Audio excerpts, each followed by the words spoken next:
So, Ryan, you started off as a pilot. You grew up in lovely Utah, in the middle of the mountains, and that. Tell us about how your love for aviation started. Where did that spark happen? So the crazy thing is when I was a young man, I actually didn't know I was going to be a pilot. I was just typical, right? Like I actually dropped out of high school. I ended up going back, and I had these odd jobs working at Subway and Jiffy Lube. And I really didn't know until I was 17 years old that my uncle actually had a passion for aviation. And so he bought a Cessna 175, which is a tricycle, but it's just a slant back. And when he bought this airplane, I remember because I was into motorcycles and I was into fast cars and I just like fast things. And he brought home the propeller, the prop, because he had taken it off of the airplane. And I was like, oh my God. I was like, what is that? And I was intrigued by this whole, like, flying and aviation. And he's like, hey, look, you want to come help me, put my new Garmin in the glare shield. And so I started going to the airport every day. And I was, 16, 17 years old. And so I caught this bug and I helped him put back this Cessna 175. And then we started going flying. And so it was a really cool gradient for me. And I looked at him one day and I said, man, do you think I could actually get paid to do this? Yeah. And when he said yes, I just lit up. And I was so curious of like, how do I go to pilot training and how do I do this quick? Because man, look, none of us want to do these, Subway and then Jiffy Lube and then the factory and then construction. And my uncle worked really hard. Yeah. And I knew that I didn't want to work with my hands. I knew that I wanted to work with my brain. And so I literally found the fast track. I went to Regional Airline Academy. It's similar to like ATP. Yep. And within 2 years, I had my private all the way to CFII. Yep. And I started building time, training people. But, that whole piece was like really, really fast and it was really, really intense.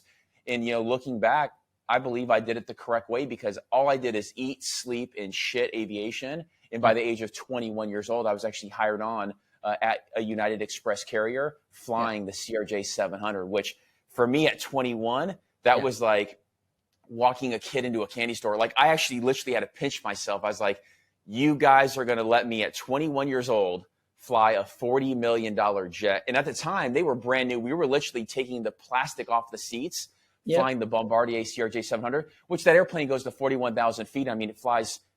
I mean, it's fast. It's got first class. It's got, it's set up just like as a dream.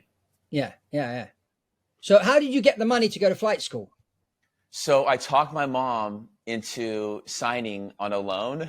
Okay. And that story, I'll keep it really short, but I literally had a beg and my mom, actually my stepdad at the time, he was a real big believer in me.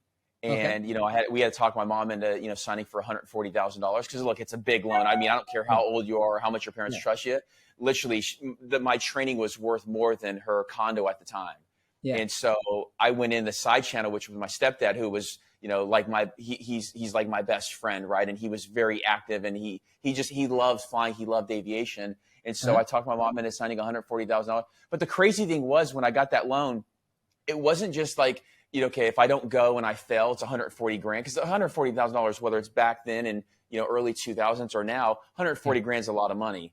And so I just knew I couldn't fail not only myself, but I couldn't fail my mother because that would have literally bankrupted her. Yeah. So you got into the airline fairly young. That's really good. In America, I got qualified as a jet captain at 22, flying citations. And then I flew for 5 years, private jets, before I got into the first airline. I was like 27. When I got in the first airline, through the Dornier 328 turboprop, then the jet, and then went on to fly the 737. Which is still, I mean, that's very young. Yeah, it's still very young. Yeah, exactly. Yeah. I'm actually shocked. I'm actually shocked at 21.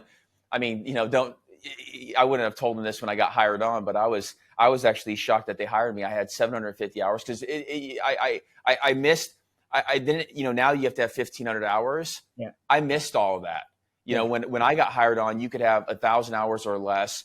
You have to have specialized training. You had to go through all their specialized training. And then you had to have 2,500 hours to upgrade to captain. But literally you could be 21 years old with your ATP, get hired on the airlines, 23 years old to upgrade as captain with 2,500 hours, which I hit, by the way. I was one of the youngest captains in the program. And so, look, I've hit a lot of these cool tracks, but starting young definitely pays off. Yeah, definitely, definitely. And I always tell people, if you're going to learn to fly an airplane, younger you start, better off you're going to be. Guys that learn later on, especially if they want to go and fly jets and that, they tend to not be as quick. I guess your brain needs early on needs to start to tune into the speed of a jet, which is why fighter Well, pilots are usually 20 years well, old. well, yeah, yeah. And look, it's also Fabrizio. You know this. It's also the lifestyle too, right?